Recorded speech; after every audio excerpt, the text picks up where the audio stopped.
Với tất cả những điều này, những người làm nổi tiếng ngày xưa trên TikTok hoàn toàn sẽ biến mất. Chỉ có những người mà tôi đào tạo các anh chị làm forever green, những content có ý nghĩa, không vi phạm đạo đức, không vi phạm bản quyền, các anh chị sống mãi với thời gian. Dù có thay đổi chính sách thế nào đi chăng nữa, các anh chị vẫn sống một cách bình thường, sống tốt, sống khỏe, sống cách nhăn nhở. Và đấy là thời của anh chị em IPS. Tôi đã làm trước cho anh chị nhiều năm trước. Sau khi thay đổi thuật toán, tất cả anh em mình, TikTok là của mình. Còn nhóm của ông kia phải thay đổi thuật toán, mà thay đổi thuật toán bây giờ là thua cuộc. Và hôm qua tôi nói mời anh ở đây, hãy nói lời yêu thương với cả kẻ thù của mình. Anh search tôi cái video BMW Mercedes 100. Hãy xem cách Mercedes chúc mừng sinh nhật 100 năm của đối thủ. Cảm ơn bạn đã là đối thủ của tôi trong suốt 100 năm qua. 30 năm đầu thì rất nhạt nhòa, 100 năm. Mercedes chúc mừng sinh nhật 100 năm.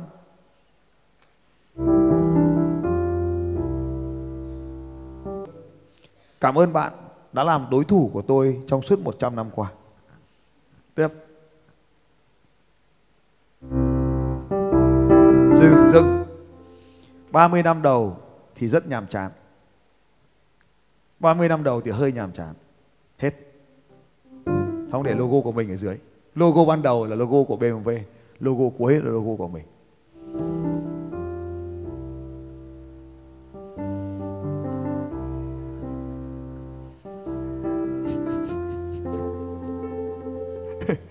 Biết ơn bạn đã làm đối thủ của tôi trong 100 năm qua. Mỗi thế này thôi. Cái video này viral kinh khủng trên mạng, kéo tất cả các báo chí trên thế giới viết về ông Mercedes. Ông Mercedes ông khôn thế chứ. Cho nên bạn cứ đi khen đối thủ đi, đi chúc mừng đối thủ đi. Bạn sẽ thấy rằng là fan của đối thủ cũng yêu mình luôn.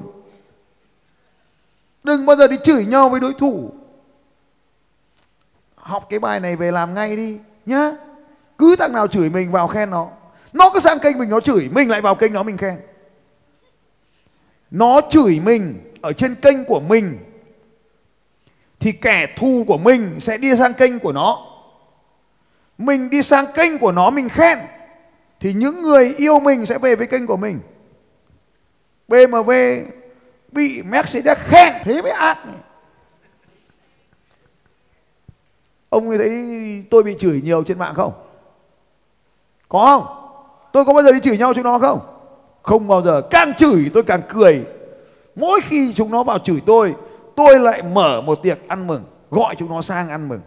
Cảm ơn mày đã làm tao nổi tiếng. Mấy cái thằng chế meme 1 tỷ gói mẹ, tôi cho vé máy bay từ Đà Nẵng, từ Sài Gòn bay ra. Tôi mở tiệc tại nhà nhá, tại nhà luôn, ăn nhậu tại nhà luôn. Gọi tất cả các cao thủ 100 gói mè về nhà ăn mừng. Nó tưởng tôi gọi tôi đánh nó, tôi quây úp nó. Hóa ra gọi đến ăn mừng, cho các idol giao lưu tại nhà với tôi luôn. Thế cơ mà chơi thế nó mới hay chứ đấy. Nhưng mà quả đấy làm hơi sớm, đáng nhẽ để cho nó viral thêm một thời gian nữa. Bao nhiêu trong số các bạn đây lần đầu tiên biết tôi chính là biết qua 1 tỷ gói mè giơ cao tay. Lần đầu tiên biết tôi là do biết 1 tỷ gói mè. Đấy, ít ra thì cũng có thêm một ông Eagle Cam này. Thấy không? Thế cái video ấy viral là mạnh, bây giờ nó lâu quá nó nhạt rồi. Lúc hồi đầu lên hỏi hội trường toàn 1 tỷ từ 1 tỷ gói mè ra.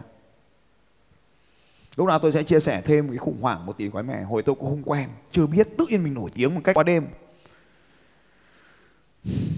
Qua một đêm mà fanpage của ông ấy tin nhắn nó ông cắm điện thoại vào nó không bấm vào được, nhìn thấy cái comment muốn trả lời cũng không bấm vào được, bấm nó sang tin nhắn khác. Tin nhắn nó cho điện thoại vào nó hàng triệu tin nhắn cùng một lúc xảy đến. Hôm nay tôi sẽ chia sẻ câu chuyện xử lý khủng hoảng này cực hay. Ngay sau cái chương trình đấy, cái doanh số tôi tăng vọt. Nhưng mà bây giờ muốn cũng không được nữa, khó. Bây giờ mà có quả thứ hai thì lại ngon. Hôm qua ông nào gửi Ông nào gửi cái của Viettel ấy? Ông nào gửi cái của Viettel? Đâu, Viettel đâu? À, Viettel cũng ăn chen 1 tỷ gói mẻ. Nhưng mà nhiều thằng nó cứ thành cái đó thành meme rồi ấy, thì cái nghĩa gốc nó không còn nữa, 1 tỷ gói mè nó không còn nữa. Rồi bây giờ cái việc làm thứ hai đó là cái việc làm về mối quan hệ. Nên là anh em phải xử lý mối quan hệ với cả kẻ thù. Khen kẻ thù đi, làm quen lại với kẻ thù của mình đi. Thì hôm qua có 2 cái ông học viên của tôi trên TikTok đang có cái cãi nhau. Thì tôi bảo gọi mấy thằng đấy ra, xong nhậu, xong 2 thằng cãi nhau tiếp. Các anh biết là gọi nhau ra xong cãi nhau thì điều gì nó diễn ra không ạ? Vẫn tiếp tục chửi nhau, vẫn tiếp tục combat nhau. Nhưng mà gọi nhau ra nhậu, bắt tay nhau đã, xong chửi nhau tiếp. Thì lúc chửi nhau trên mạng nó mới vui. Còn lúc mà không bắt tay nhau mà chửi nhau nó khổ. Chửi nhau mà bắt tay nhau xong vẫn tiếp tục chửi nhau, bóc phốt nhau ấy thì nó mới vui. Vì cuối cùng đấy là quăng xương cho chó ăn. Có nghĩa là gì? 2 thằng cãi nhau tức là ném mồi ra. Còn sau đó thì chúng nó là 2 phe, chúng nó vào, chúng nó chửi bới ở trên cái kênh của mình. Cái kênh của mình nổi tiếng gọi là quẳng xương cho chó. Search từ khóa quẳng xương cho chó. Anh em mình làm content mình phải hiểu giỏi như vậy. Quẳng xương cho chó. Cứ ném miếng xương ra, cả đàn chó nó xông vào đớp, nó quẳng nhau thì là mình vui. Cần gì phải làm gì. Search từ quẳng xương cho chó. Ném miếng xương ra cho đàn chó nó xông vào nó quẳng nhau. Quẳng xương cho chó có nghĩa là gì? Thủ đoạn gây mâu thuẫn bất hòa. Đấy. Trong từ điển chữ nôm, quẳng xương cho chó cắn nhau. Thì khi mình làm content thì tôi không khuyến khích anh em làm. Nhưng mà nếu mà nó chửi nhau thì mình cứ làm như vậy thôi. Mình thả khúc xương ra, chó nó cắn nhau cho vui ấy. Thì đây xem lại quẳng xương cho chó là thuật ngữ. Quẳng xương cho chó cắn nhau là thủ đoạn gây mâu thuẫn bất hòa. Ở trên nền tảng mạng xã hội ấy, gây mâu thuẫn bất hòa là cái cách mà để tạo content nhanh nhất. Chả có nội dung gì cả nhưng mà nó tạo ra traffic lớn nhất. Thì 2 thằng bắt tay nhau xong cãi nhau. Có hiểu chiến lược này không? Cái đầu mày nó đặc như thế làm sao làm content được. Viết vào quẳng xương cho chó, gây mâu thuẫn cho chúng nó cắn nhau, gây mâu thuẫn cho cộng đồng nó chửi nhau. Nhưng mà 2 thằng vẫn ngồi yên ở đấy.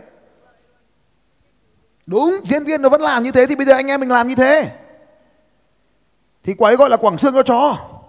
Thì TikTok bây giờ nó muốn lên nhanh, nó muốn hút khách hàng nơi khác xuống thì nó cũng phải chơi trò quẳng xương cho chó. Cho nên bài nào cãi nhau thì nó sẽ đẩy lên. Thực ra nó cũng thế cho nên mới bị bộ truyền thông tuyết còi.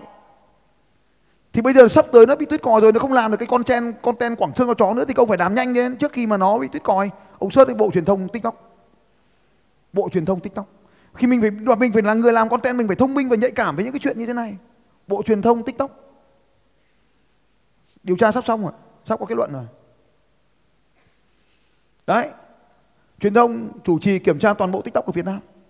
Thì bây giờ nó làm xong rồi thì cái trò quảng xương cho chó nó không hiệu quả nữa. Bấm cái bài mới nhất. Cuộc kiểm tra toàn diện của TikTok đã bước vào giai đoạn cuối cùng, bấm vào đấy. Đã đạt được cái thỏa thuận, tức là sẽ ngăn cản cái việc chửi quảng xương cho chó này. Tức là sẽ hạn chế cái loại nội dung cãi nhau đi. Xem nội dung này. Thế thì bây giờ còn có mấy ngày nữa thì phải quảng xương cho chó nhanh lên chứ, thì 2 đứa sinh nhau chửi nhau thì 2 bác sĩ vào hợp tác với nhau chửi nhau thì nó lên.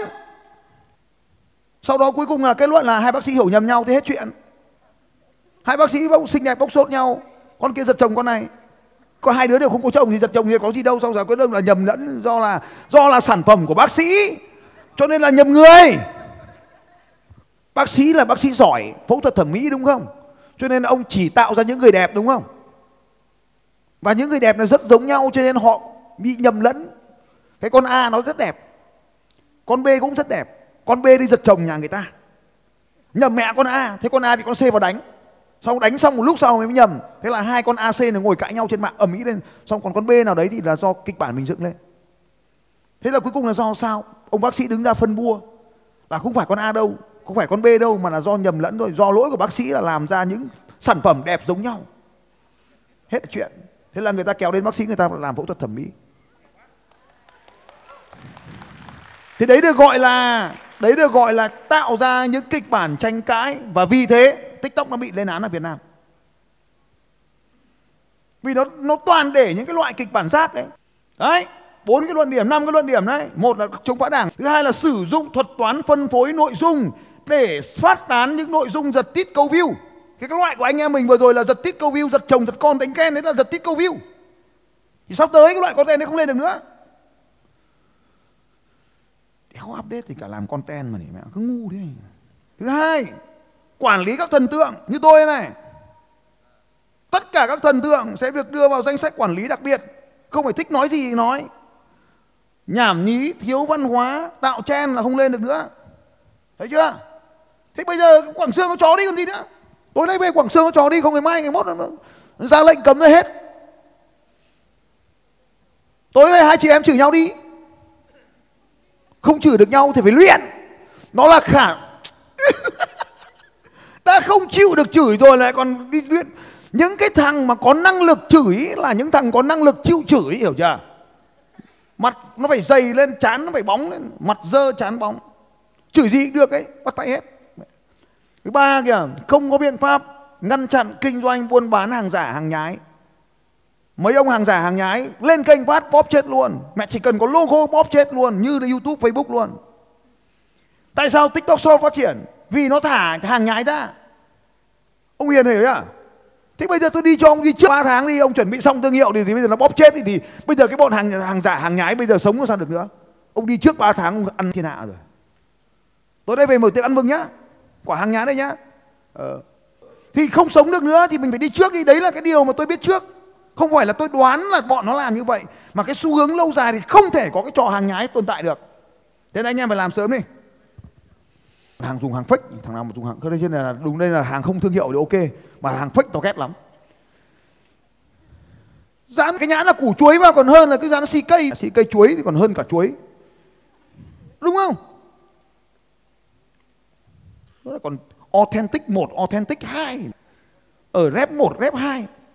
Đã là hàng fake thì là hàng fake, thì còn fake 1, fake 2.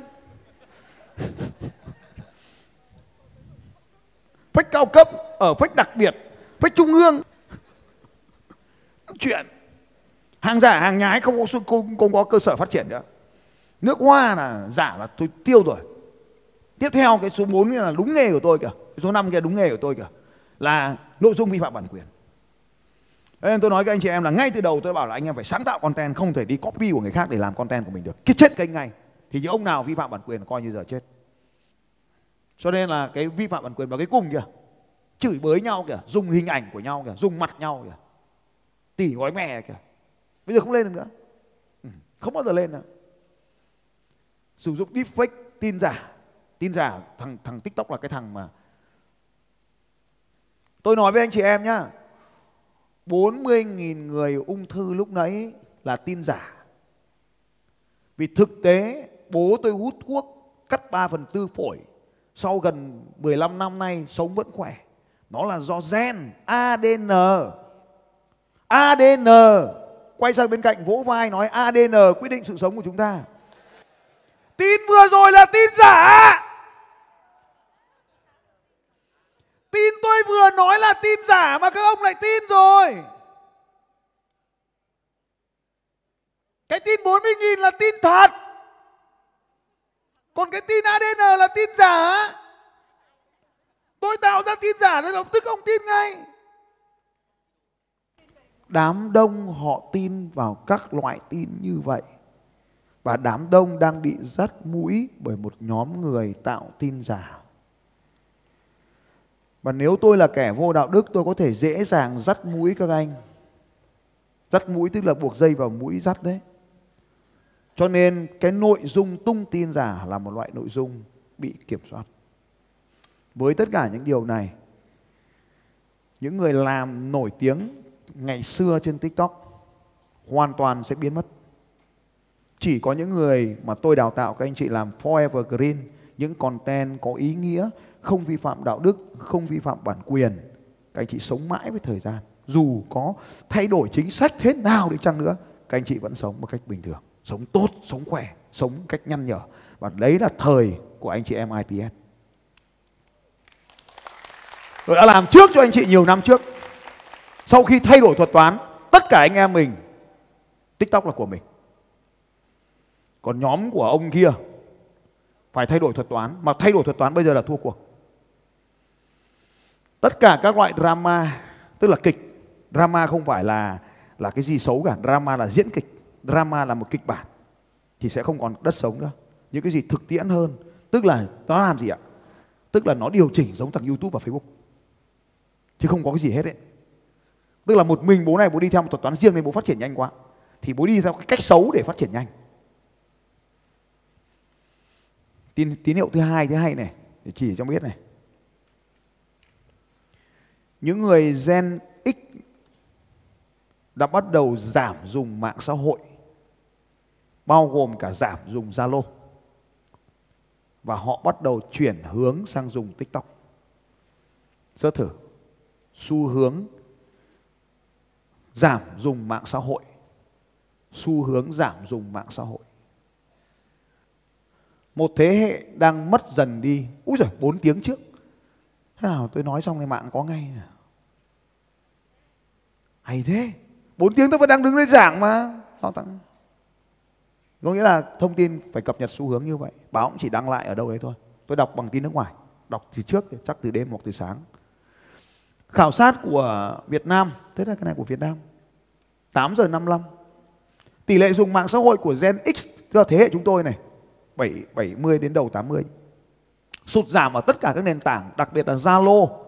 Tuy nhiên độ tuổi tứ tuần ngũ tuần này lại đang yêu thích TikTok. Anh Hường ạ, tôi với anh Hường đấy lại bây giờ chuyển sang yêu thích TikTok.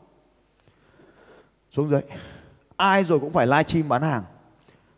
Đối tác độc quyền của YouGo Việt Nam thông báo về tổng quan 3 nền tảng được dùng nhất là Facebook, Zalo và YouTube đều ghi nhận mức giảm nhẹ, đạt tỷ lệ lần lượt là 92, 89 và 89. Trong khi đó tỷ lệ TikTok tăng từ 63 lên 66. Nhìn vào biểu đồ chúng ta có thể phát triển, có thể hình dung về nền tảng video ngắn. Nhìn vào biểu đồ thì cái biểu đồ ở đâu? Đây là top 3 nằm ở bên trên, top 1 vẫn là Facebook. Cho nên anh chị em không được bỏ cái chiến lược này. Những người mới tham gia thị trường thì họ thường chọn TikTok, bởi vì TikTok phân bổ nội dung như hôm qua tôi nói là theo cái hướng là thu hút những cái xấu. Nhưng mà Facebook thì bị kiểm soát. Còn YouTube là tin cậy nhất. Nguồn thông tin từ YouTube là tin cậy nhất. Nhưng chúng ta cũng có thể nhìn thấy vào đây, Instagram cũng là một thị trường không thể bỏ qua. 50% người ta vẫn dùng Instagram. Tôi nói ví dụ như bán đồ phụ nữ, đồ bikini, đồ hở hang ấy, đồ lót ấy, thì Instagram là vô địch vì nó không kiểm soát. Còn các nền tảng khác vì cái yếu tố trẻ con nên là ảnh hở hang sẽ không có ở trên các nền tảng, không được phân bổ trên các nền tảng. Cho nên Instagram chính là nơi mà hở hang dễ phát triển vì nó cho phép, bao gồm cả ảnh cởi chuồng. Thế chúng ta sẽ nhìn thấy là đường tăng trưởng của TikTok trong 2 năm qua tại thị trường Việt Nam tăng trưởng rất là nhanh.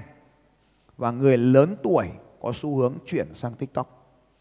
Như vậy thì chiến lược của IPS 11, tôi sẽ dành nhiều chiến lược về TikTok. Có nghĩa là hôm nay anh chị em nào đi được với tôi qua IPS 11 thì tốt. Còn không đi được thì hãy nhớ ngày hôm nay, thời điểm này lúc 1 giờ trưa tôi nói về TikTok. Thì những cái cách cũ để phát triển TikTok sẽ sớm chấm dứt trong thời gian ngắn. Hoàn toàn phải thay đổi lại thuật toán TikTok mới là những điều tôi đã dạy anh chị em trong suốt 5 năm qua 11 kỳ huấn luyện IPS. Tôi có thể đủ mạnh như một MCN, chỉ có điều tôi không lựa chọn MCN vì còn làm nhiều việc khác. Vậy thì chúng ta làm gì? Làm chính xác như những gì được dạy trong IPS. Nếu các anh chị không có học IPS thì hãy làm chính xác theo video 28 ngày. Tất cả những gì chúng ta làm là thông tin có ích, thông tin thật, thông tin có giá trị với thị trường tiềm năng.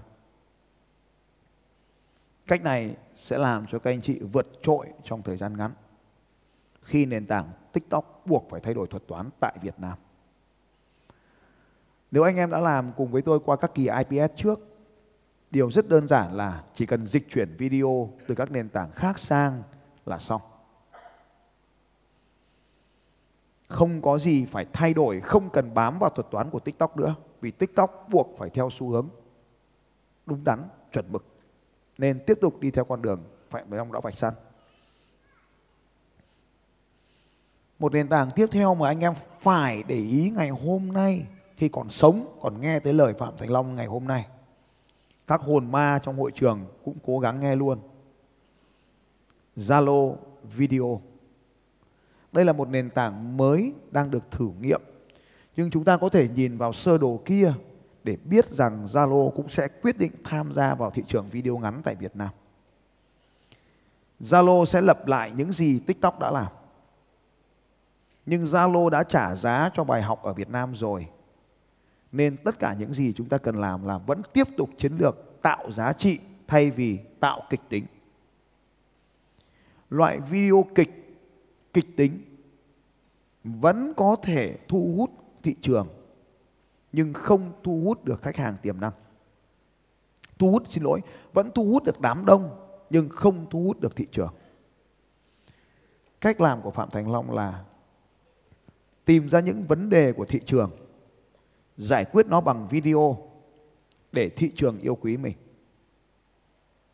Không tạo ra nội dung kịch. Nội dung kịch thì tạo được view nhưng không tạo được tiền. Của tôi là đi ngược hoàn toàn với phe của anh Dilly kia. Ngược 180 độ luôn. Ông nào mà làm content theo cái hướng kịch là tôi ghét.